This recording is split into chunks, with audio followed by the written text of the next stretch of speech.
আমার গলায় একটা জিনিস আছে, গলায় গলায় না, হাতে। হাতে। তো এ কি? বলো সোনার। সোনার সোনার। সোনার সোনার। হ্যাঁ। তোমার মার পকেট ভারী আছে তো?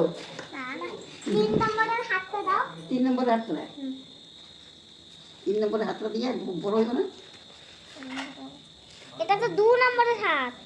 1 2 3 নম্বর ওই হাতে দিলে ছোট হইব। ওরে পড়ু। বড় হচ্ছে? না মনে দেখো তো। হ্যাঁ ওইটাই পড়ো, ওইটাই পড়ো। আর একটা দেখো তো কোনটাই হয়। এটা হবে। বাহ, দেখি। আমি ওই জন্য সিল খুলিনি। তুমি সবসময় পড়লেও কালার জ্বলবে না। ভালো লাগে ডিজাইনটা। অন্য ছিল বয়স্কদের হাতে, সেটা মানাতো না। এটা সিম্পলের ভেতরে ভালো না?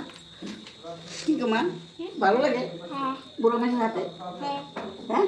ওই আংটিটা কাউকে দেখাবে না, ঠিক আছে? কেন? কেন দেখ? এটা তো ভালো, যদি দেখায় তাহলে লোভ করে আবার হারিয়ে যাবে না। আরে এটা মানে তোমার শ্বশুরা মানে নিয়ে আসে। না, তুমি বলবে আমি একটা জিনিস কিনেছি, তাহলে আমি কি জিনিস এটা পরে দেখাবো। এরকম পুরো পাড়ার লোককে পুরো আসবে, তারপরে বলে রাত্রেবেলা বলবে, রাত্রেবেলা দেখো রাত্রে লুকিয়ে রাখবে, যে ছোট তো, রাত্রেবেলা বলবে সবাই একদম ডিভিডি একদম ঘরটাকে।